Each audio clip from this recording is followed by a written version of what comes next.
But are they messages at all? Or are they simply art, hoaxes, or even natural phenomena misunderstood by the modern world? What if there's something else entirely?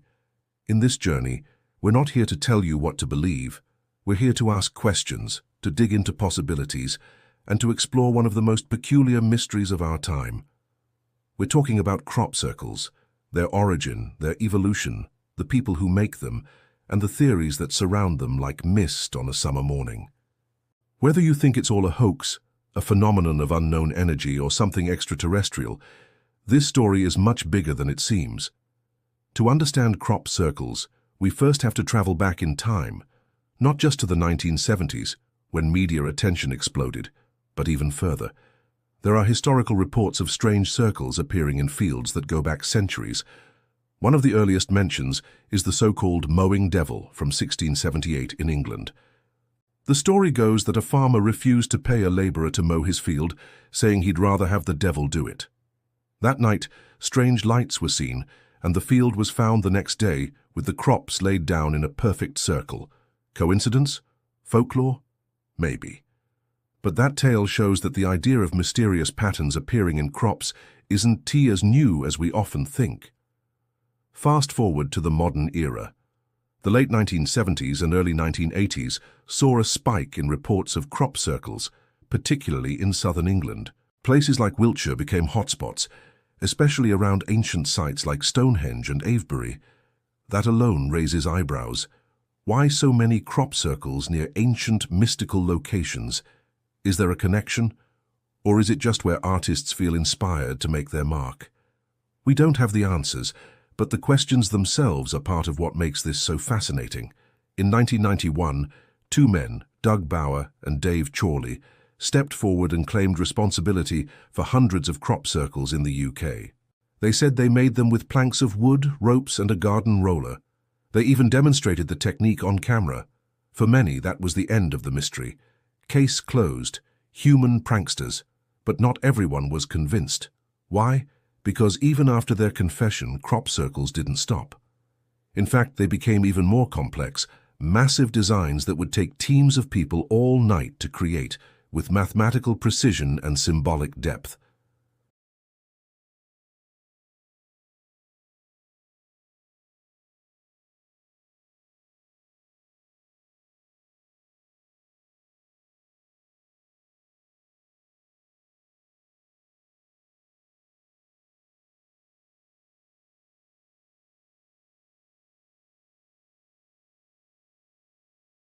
Soil samples in some areas showed changes in magnetism. Skeptics argue this could be explained by the method used to flatten the crops or by natural processes. Others disagree. The phenomenon has split scientists, artists, believers, and skeptics into passionate camps, each with their own proof and interpretations. Let's talk about the people who believe in the deeper meaning of crop circles. For some, they are spiritual messages, signs from the earth, warnings, encouragements, lessons. There's a community of people, crop circle enthusiasts, researchers, and even mystics, who travel to these sites and meditate inside the formations. They speak of energy, a feeling of peace or insight. Some say they experience physical sensations, tingling, dizziness, even healing. Are these effects psychological? Possibly. But does that make them any less real for the people who feel them? And of course, there are the believers in extraterrestrial origins. This is probably the most well-known and debated theory. The idea that crop circles are created by alien beings, or at least by some form of intelligence beyond our own. They point to the sudden appearance of the circles, the complexity, the speed. They mention strange lights in the sky, or unusual electromagnetic readings. For many, this explanation might seem too far-fetched, but when you listen to those who believe, you realize their conviction isn't about science. It's about wonder, about possibility. It's the same awe you feel when you look up at the stars and think, we can't be alone. Still, not all crop circles are the same. Some are clearly human-made, either admitted or obviously flawed.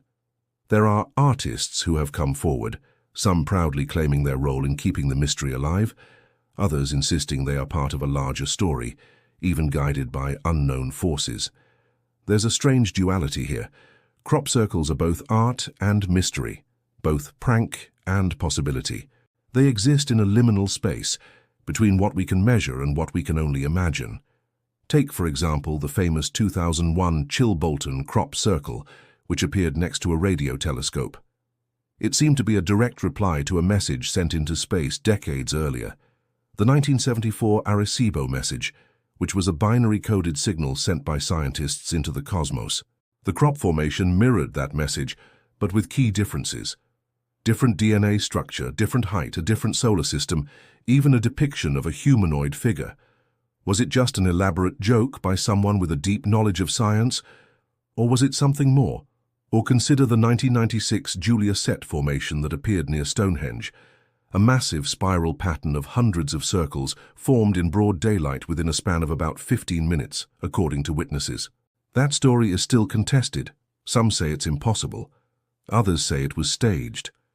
But it adds to the mystery, and that's the thread that runs through this entire phenomenon. We don't know. Not really. And maybe that's the most interesting part.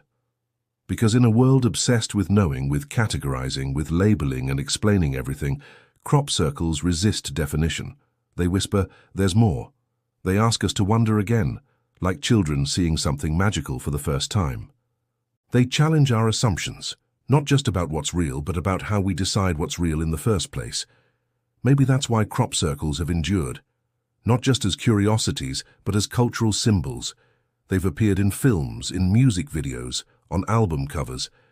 They've inspired books and documentaries, and they keep coming. Every summer, new ones are discovered. Some are intricate masterpieces, others crude attempts. But they all carry a little echo of that original mystery, that question we started with, why?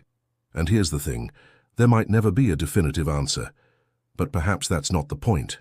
Maybe the real value of crop circles lies not in solving them, but in being curious enough to keep asking. To walk into a field at dawn, see a perfect spiral carved into the wheat, and feel that quiet pull in your chest.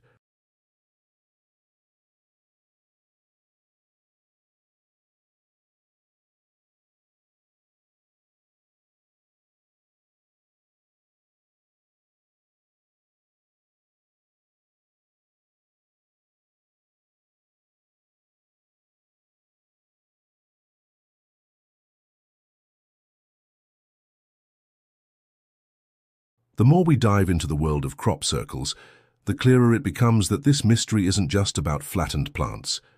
It's about perception. It's about how we, as humans, interpret the unexplained. Every time a new formation appears, the same cycle repeats. Astonishment, skepticism, analysis, debate. And maybe that's the real pattern, the way we respond to the unknown. Let's take a moment to focus on how these formations affect people emotionally and psychologically. When you stand in the middle of a crop circle, the first thing you notice is the silence. Not just the absence of sound, but a deeper kind of quiet, like nature is holding its breath. It's an eerie calm, and yet many people describe it as peaceful, even sacred. Some report feeling energized, while others feel disoriented or dizzy. Whether that's due to electromagnetic fields or the power of suggestion, who's to say? But the experience itself is undeniably real for the person feeling it. There's a kind of energy in the unknown, and crop circles deliver that in spades. They make you feel small, not in a bad way, but in a cosmic way, like you're part of something bigger. That's a rare feeling in our over-explained world. Maybe that's part of the reason why so many people are drawn to them. Not just fringe believers or conspiracy theorists, but regular folks, farmers, tourists, scientists, artists, kids. They all come to look, to stand inside the pattern and feel something unspoken. And what about the patterns themselves? They're not random. That's one of the most striking things. The geometry is often breathtaking, perfectly symmetrical designs, sometimes hundreds of feet wide, laid down with impossible precision, circles within circles, spirals, keys, stars, Celtic knots, mathematical constants like pi and phi. Some formations even seem to depict messages in binary code or schematic diagrams of molecules, solar systems, or DNA. Let's talk about one specific case, the Crabwood Formation of 2002 in Hampshire, UK. It showed the face of what looked like a grey alien alongside a disc containing a binary message. When decoded, the message read, "Beware the bearers of false gifts and their broken promises. Much pain, but still time. Believe. There is good out there." Now, whether you think that's a genuine message from another intelligence or just an elaborate prank, you have to admit, it's intriguing. It sparks something deep inside. What does it mean? Who is it for? Why now? And that's the thing.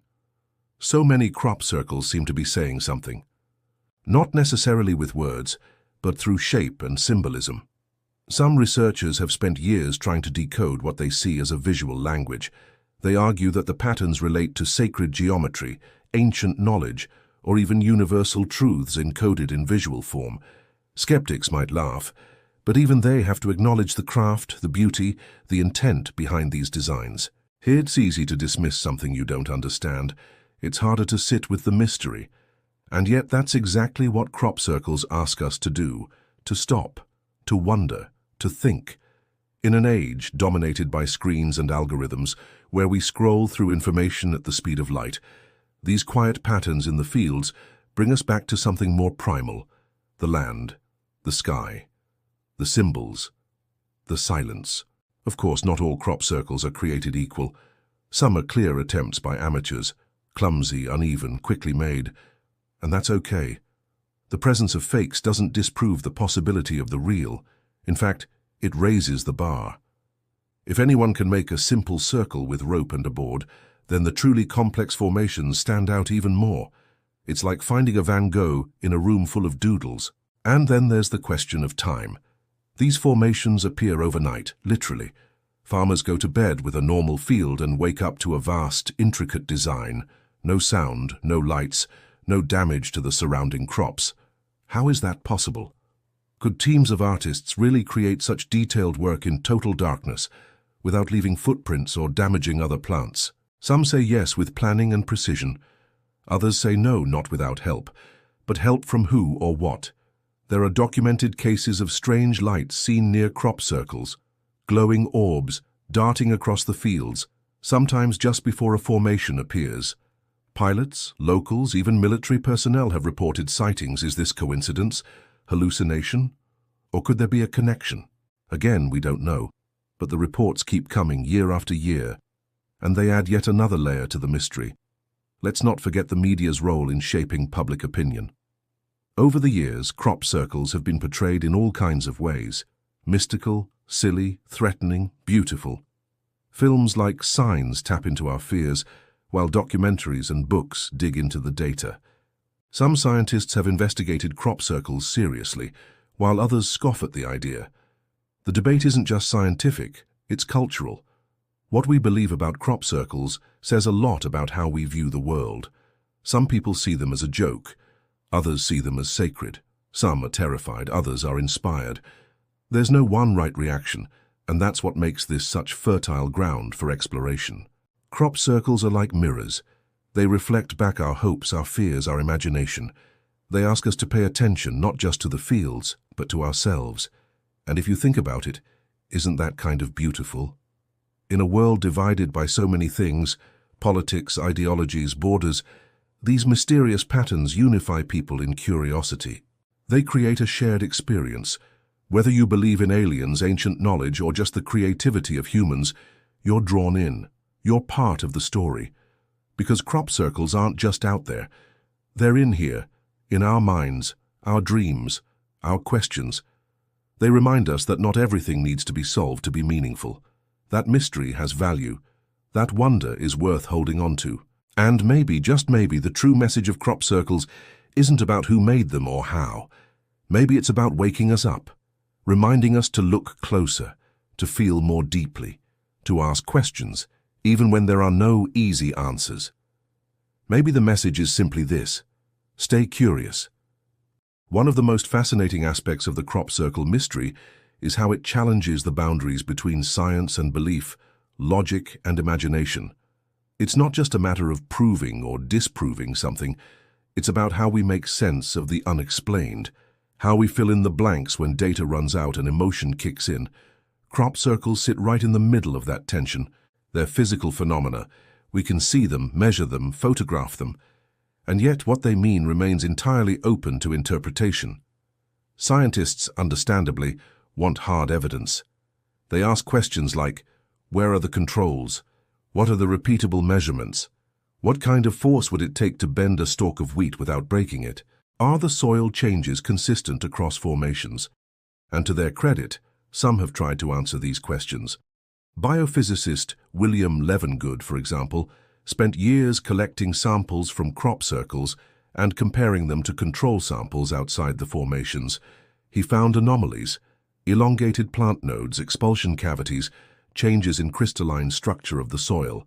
Was this evidence of microwave energy as he hypothesized, or was it flawed methodology? Debate continues even now. On the other hand, artists and spiritual seekers approach the same formations with a completely different mindset. They're not looking for replication or peer review, they're looking for meaning. They see the crop circles as messages, perhaps not in the linguistic sense, but in a symbolic, emotional, or even vibrational way. They describe the designs as speaking to them, unlocking memories, ideas, or feelings they didn't know they had.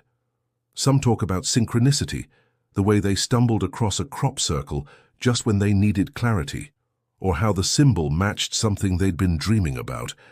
And then there are the people in between, people who aren't sure what to think, but who are open. The skeptics with a touch of wonder, the believers with a dash of doubt. These are often the most interesting voices in the conversation, because they're willing to say, I don't know, and mean it sincerely. They're not rushing to close the book on the mystery. They're willing to sit with the not knowing to see what might emerge. Let's look at the evolution of the designs themselves. In the early days, crop circles were mostly simple circles, sometimes in pairs or small groups. Over time, they became more elaborate, geometric shapes, spirals, pictograms. In the 1990s and 2000s, the complexity reached astonishing levels, formations with hundreds of components, designs that required advanced mathematical knowledge to understand, patterns that mirrored ancient symbols from cultures all over the world, Mayan, Egyptian, Tibetan. Some formations appeared to show solar systems, DNA strands, double helices, even representations of prime numbers. There was the famous 2008 Phoenix formation in Oxfordshire, a massive depiction of a bird in flight, over 400 feet long, or the 2011 Mandelbrot set formation that seemed to reference complex fractal mathematics. Who's creating these? And how are they doing it so fast, often in the dark, without making mistakes? Some skeptics argue it's just a matter of planning. Use GPS, design the pattern on a computer, divide the field into a grid, and assign tasks to a team. It's possible, they say. Difficult, but possible. And that's a fair point. Humans are capable of amazing things. But even if these designs are man-made, the intention behind them still matters. What motivates a group of people to spend hours in a field, in the cold and dark, creating a design that no one pays them for that might disappear with the next rainstorm? That's not a prank. That's dedication. That's art. That's something deeply human. The urge to create, to inspire, to communicate. Maybe crop circles, even the man-made ones, are part of something much larger, a kind of subconscious expression, a collective dream written on the landscape. And then there are the theories that go even further, that crop circles are not just messages but maps, stargates, portals. Some people believe that the Earth itself is trying to communicate with us, using geometry as its language. Others believe the patterns are tuning mechanisms, aligning energies, rebalancing frequencies, even opening our consciousness to new levels of awareness. Again, these ideas can be hard to prove or disprove, but they touch on something important: the need for connection, the longing to understand our place in the universe. Interestingly, crop circles don't happen everywhere. They tend to appear in specific regions, most notably southern England, but also in places like Germany, the Netherlands, Italy, and parts of the United States. Why these locations? Some say it's just where people are paying attention. Others suggest it's related to the land itself, the geology, the magnetic fields, the proximity to ancient sites.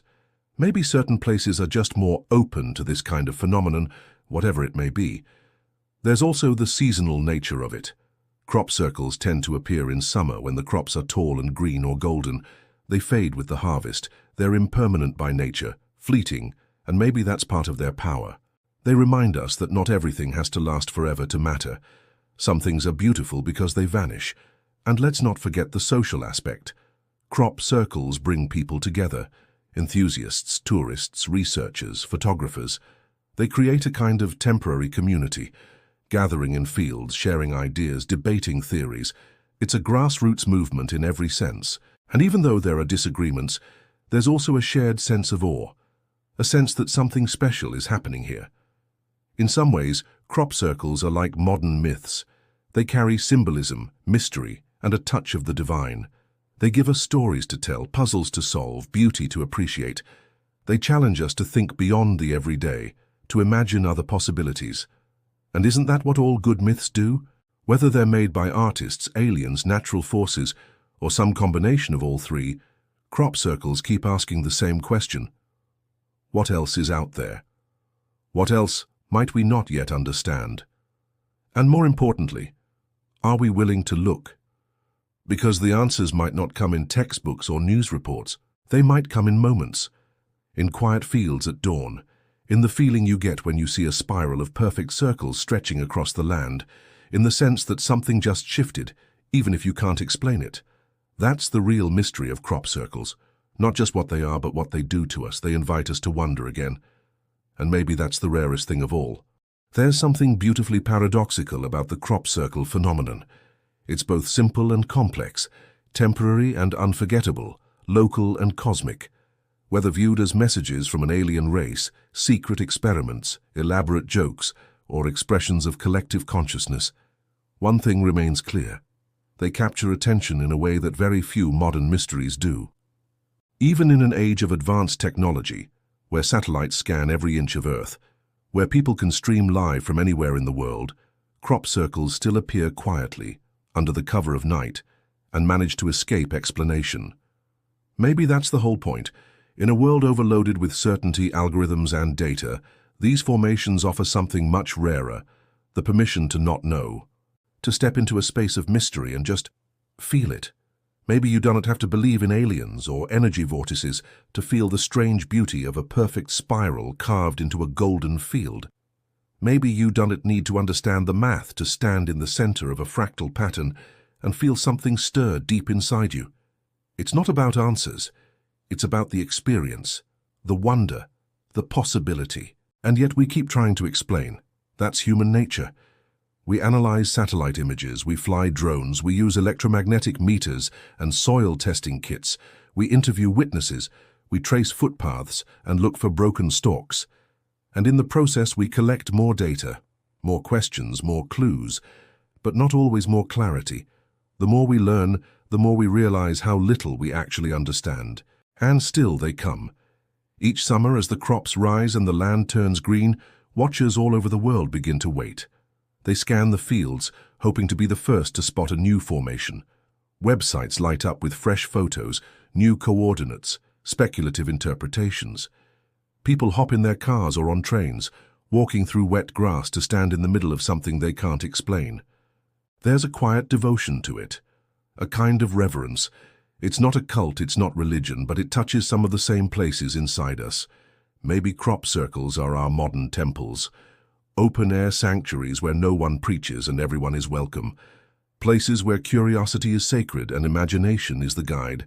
Places where we're reminded, however briefly, that the world is still full of magic. Because that's the feeling, isn't it? Magic.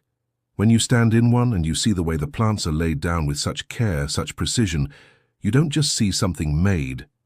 You feel something revealed. And that moment, even if fleeting, is real. It's personal, it's unforgettable. In many ways, crop circles are a gift, not because they provide truth, but because they invite exploration. They encourage us to look closer at our world, to question what we think we know, to remain open to wonder. They remind us that not everything important comes with a scientific explanation or a Wikipedia page. Some things are meant to be felt, not solved. And maybe that's why they persist, because deep down we want the mystery to stay alive, we need it. It feeds a part of us that facts and figures can't reach. It brings out the dreamers, the artists, the philosophers inside all of us. It challenges the skeptic without insulting them. It welcomes the believer without judgment. And so we keep returning, year after year, pattern after pattern, formation after formation, each one unique, each one temporary, each one a silent invitation to stop, to wonder, to feel. In a world that moves too fast, that rewards certainty over curiosity, crop circles are like a pause button, a sacred interruption, a whisper that says, "There's more." And there is. Maybe not in the way we expect, maybe not in the form of answers, but in the form of questions, of beauty, of mystery, of that quiet thrill that rises in your chest when you realize the universe might be bigger, stranger, and more connected than you ever imagined. So whether you think crop circles are made by pranksters, or by plasma energy, or by beings from beyond the stars, the truth is, they matter. Because they make us look, they make us feel, they make us think. And maybe in the end that's the only message we need. Stay curious. Thank you for listening. If you've made it this far, thank you. Not just for your time, but for your curiosity, for that part of you that still wonders, still questions, still feels the pull of the mysterious. The world is full of strange and beautiful things, and the crop circle phenomenon is just one of many that invites us to look deeper. Whether you walk into a field to see one yourself, or simply dream about them from afar, know that you're not alone in your wonder. After all, it's not about solving the mystery, it's about keeping the mystery alive. Keep looking up, keep looking down, but most of all, keep looking within.